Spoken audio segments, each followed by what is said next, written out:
So I would be talking briefly on processing of renal biopsies, the LM and the IF bit of it.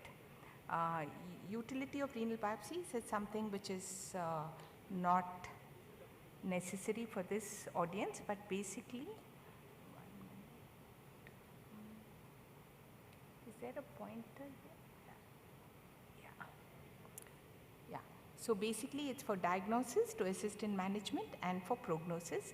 And there are many studies in literature. These are slightly older studies which have shown that you can change the diagnosis in up to 50% of them. Treatment is changed in a third of them, and prognostically about 50% you change the prognosis. So clearly renal biopsy is there to stay with us and plays a very important role in patient management. Ideally, all biopsies should be triaged for LM, light microscopy, immunofluorescence, IF and EM. Unfortunately, the EM facility is very limited availability, but it's a good policy to take a small piece for EM in all cases and you defer the test, but LM and IF should be done in all cases because it definitely adds value to the diagnosis. Many nephrologists would know how to identify the cortex and medulla. It's many of them I know walk with hand lenses in their pockets, and just by using a very low magnification you can make out the cortex with by these glomeruli and the medulla, which has a very mottled appearance. Fixatives, there are many described in literature. What we use routinely is 10% neutral buffered formalin, and it's important that you just don't use any formalin that is available. It should be 10%. It should be buffered with phosphate salts to a pH of 7. That is ideal, and that has to be used in all cases, and there are these other fixatives also available. These are important rules and regulations for all nephrologists doing biopsies. Use proper fixative. Like I said, make sure that the fixative that you get from your lab is 10% neutral buffered formalin. You nephrologists should be very knowledgeable and go and question your pathologist as to whether they are using this. We actually label those vials containing fixative as renal fixative LM and renal fixative IF. There is actually no expiry, but we put an expiry date because, as we know, temperatures here are hot. You may just leave them lying around, they may evaporate, and the concentration would vary. So use something which is freshly prepared. So we put an expiry date of 1 month or so. This is again very, very important. Place the tissue as soon as you get, as soon as possible, immediately.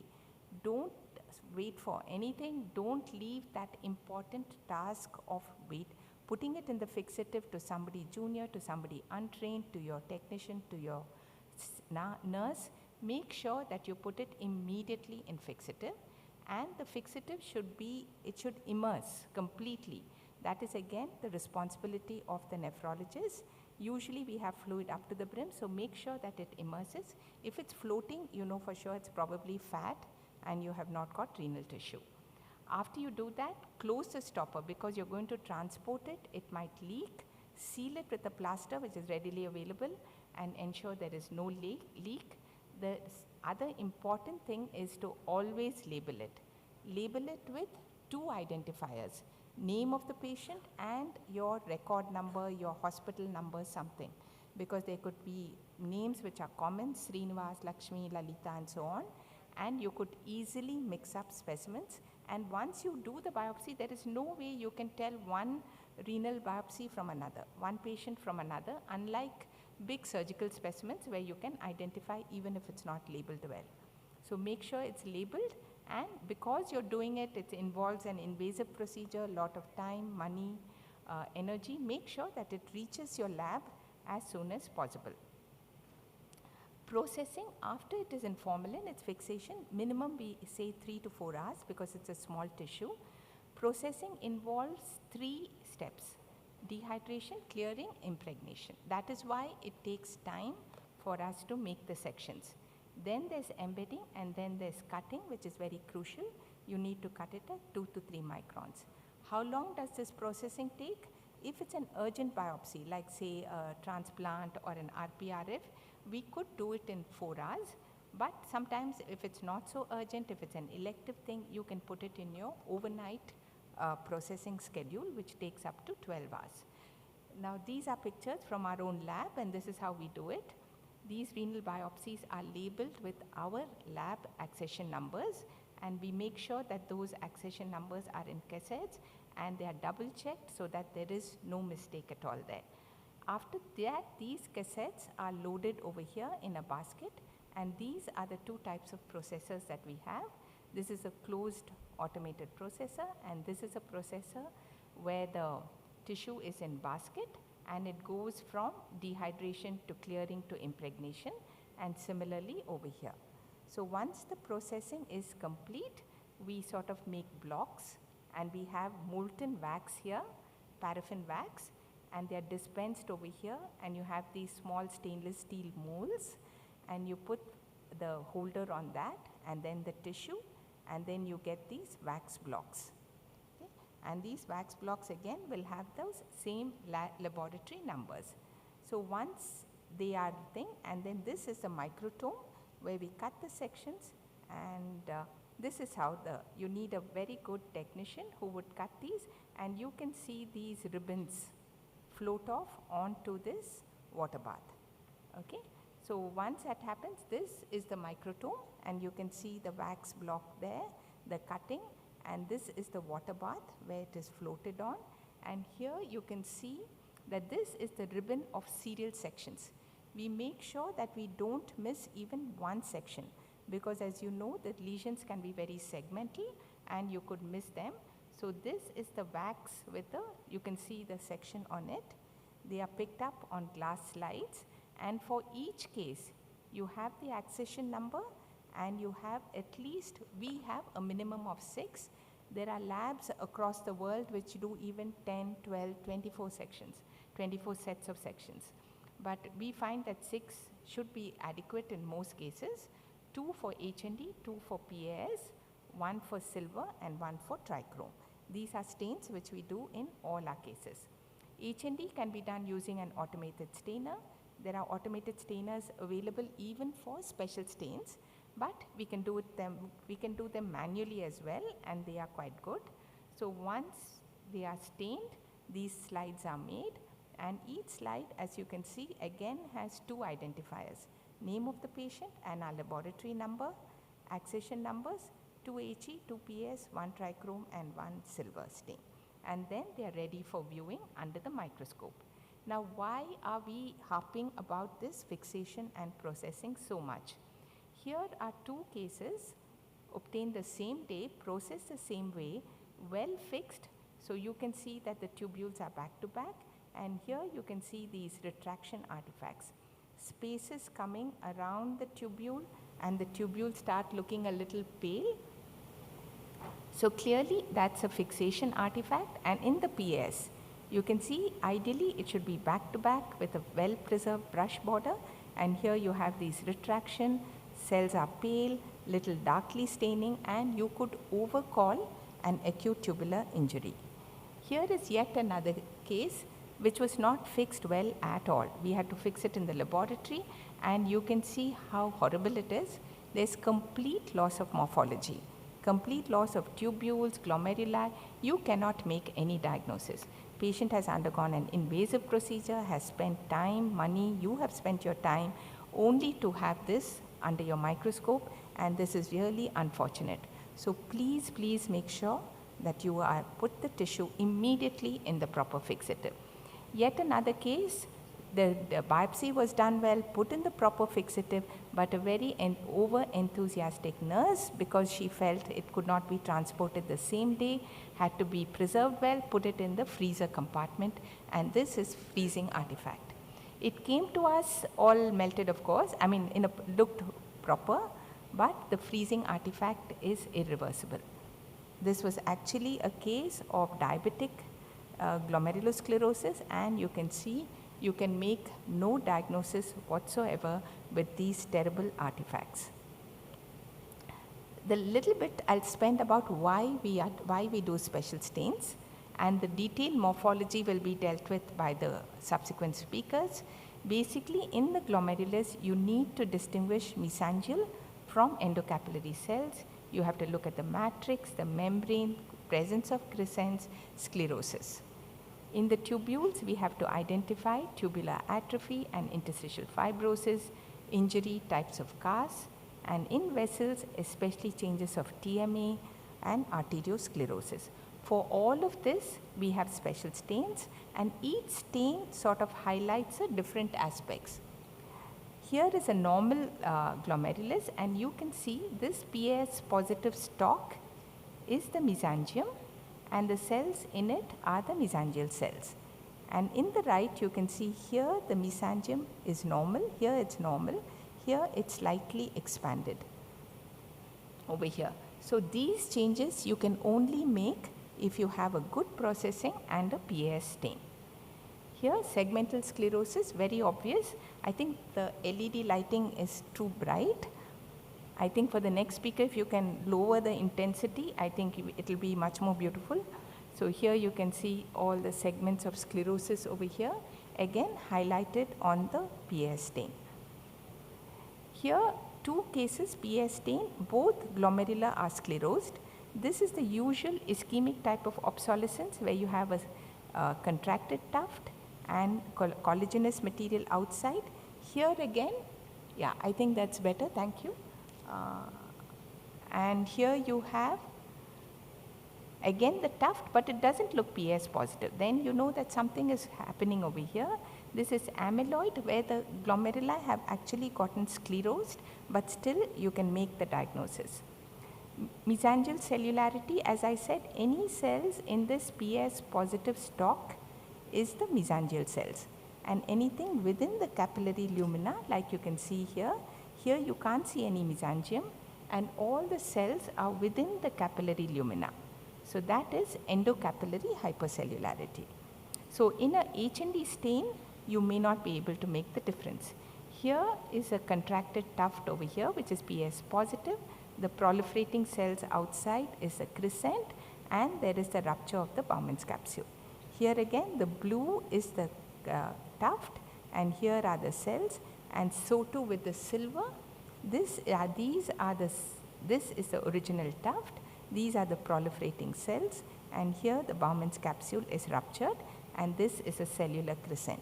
So identification of crescents, again, special stains are important. Here is yet another picture, silver stain. This is a glomerulus. These proliferating cells are podocytes. You can see these resorption droplets. You can see the sort of collapse of the tuft. This is global. This is segmental. So this is classic collapsing glomerulopathy, best seen on a good silver stain. Here are basement membrane changes, and you can see these tiny spikes over here, a golf ball like appearance when it's cut tangential. So this is membranous nephropathy, a diagnosis which you can make confidently with a good silver stain even without IF.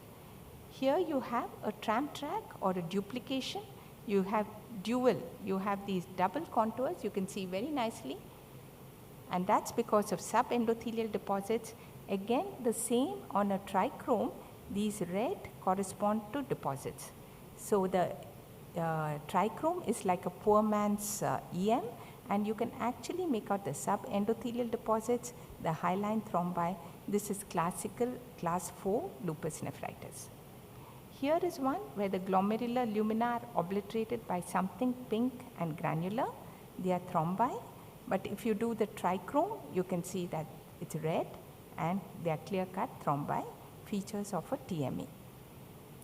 Here is another example. I've taken this picture under oil. You can see the duplication, and you can see these spikes as well, the golf ball-like appearance. So this is combined subendothelial and subepithelial deposits, typical of a combined class 5 and 4 lupus nephritis.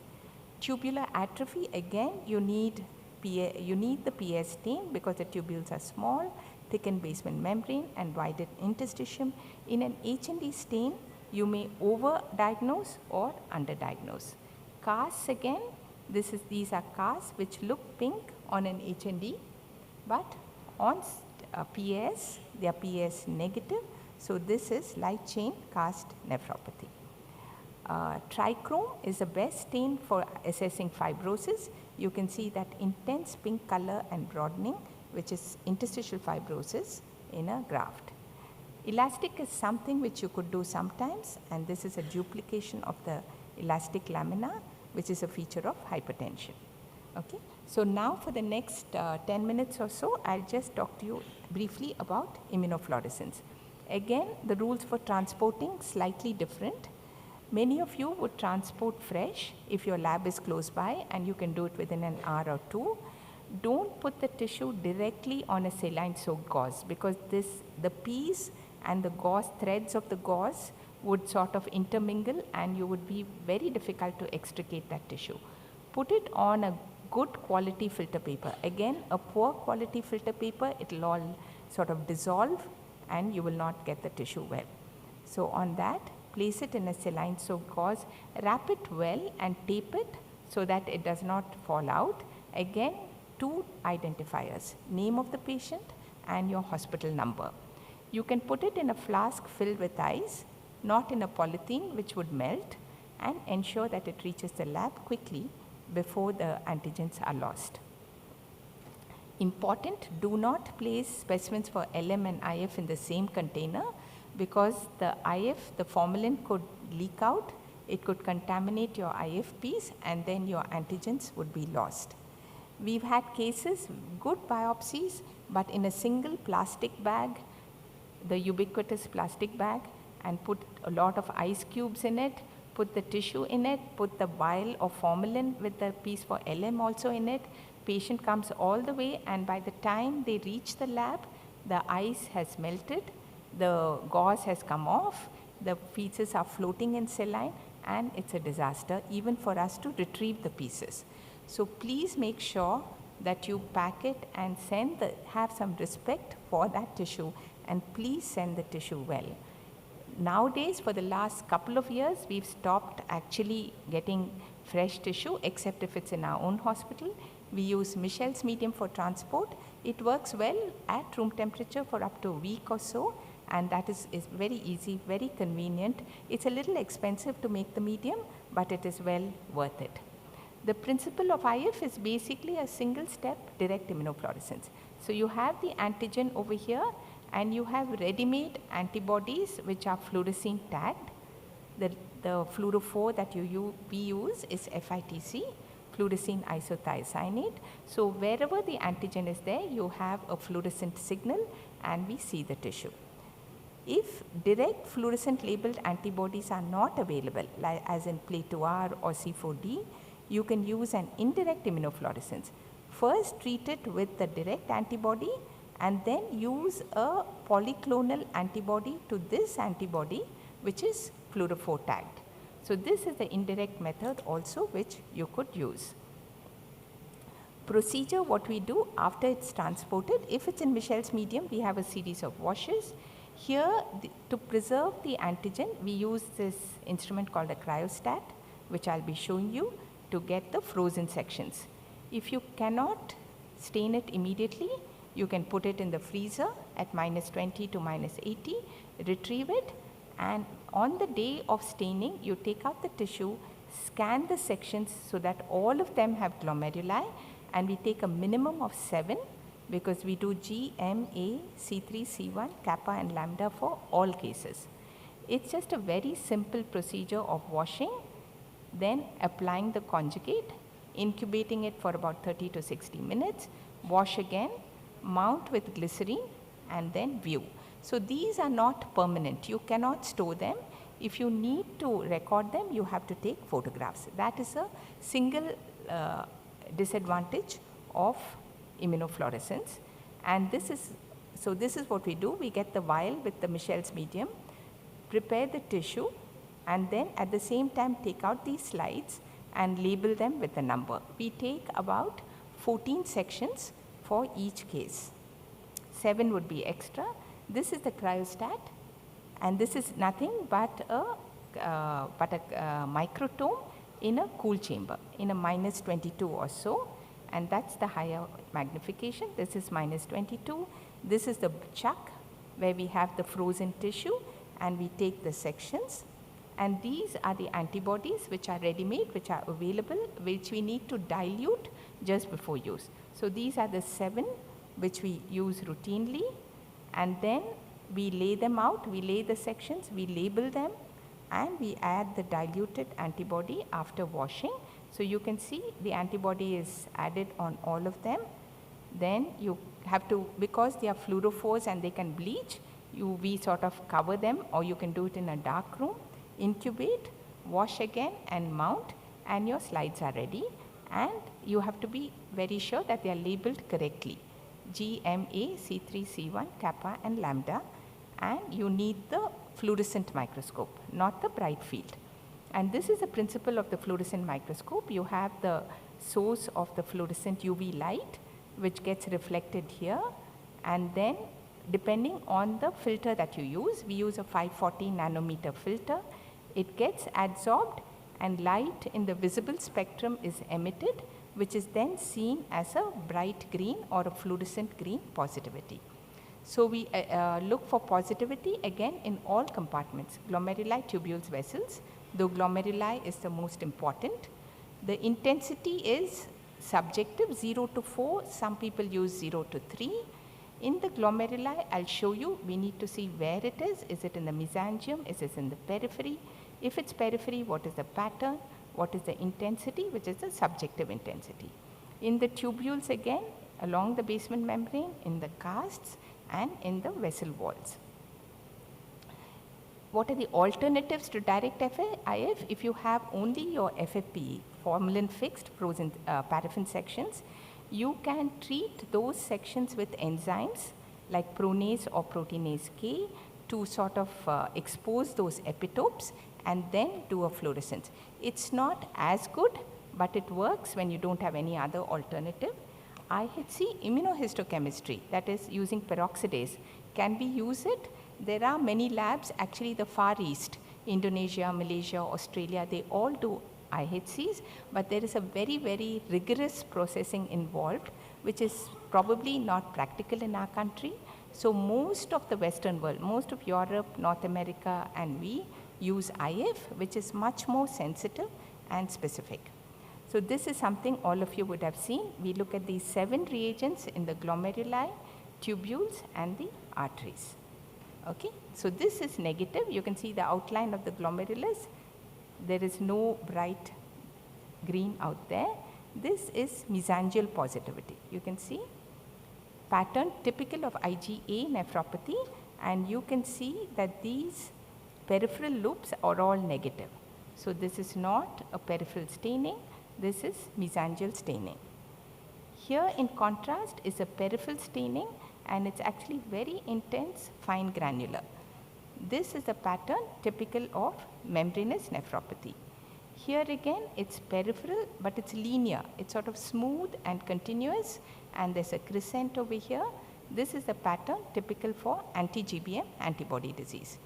Here is a pattern which is both peripheral and mesangial and little granular. This is a pattern that you would get typically of complement in an infection related GN. Now this is what we call full house, when all 3 immunoglobulins and both complements are positive. So it comes from poker, where apparently 3 of one series and 2 of another make a full house. So this is a pattern which we call full house, typical of lupus nephropathy. Here is a pattern which you can see in MPGN. You can see IgG in a sort of peripheral, sort of smooth pattern, significant complement. So this is immune complex mediated MPGN. In contrast, here is MPGN where immunoglobulins are absent, complement is present in a particular pattern. You can see peripheral and a lot of rings in the mesangium. This is typical of dense deposit disease. So this is complement mediated MPGN pattern. Just 1 minute, can I take? So kappa and lambda light chains, very important. This is one case where you have linear deposits of kappa in all compartments, lambda negative, typical of MIDD. Here is one amyloid, very important IF, where there's lambda light chain restriction. So this is AL amyloid. These are CAS, which are kappa positive, lambda negative, and yet another pattern where you have IgG and kappa but no lambda. So again, light chains very important for diagnosing monoclonal disease. So where do you definitely need IF? You need it in IgA nephropathy, in any mesangial-proliferative, MPGN, crescentic, early MGN. IF is the more sensitive than EM to pick up your deposits, and like I told you, in monoclonal disease, it's imperative that you use your lambda light chain. So I would end by saying that perfect fixation, processing, sectioning and staining are, you will agree, are foundations to good pathology, and the nephrologist is probably the most important person to ensure that this is done. So thank you very much for this patient hearing. Thank you, madam. You have very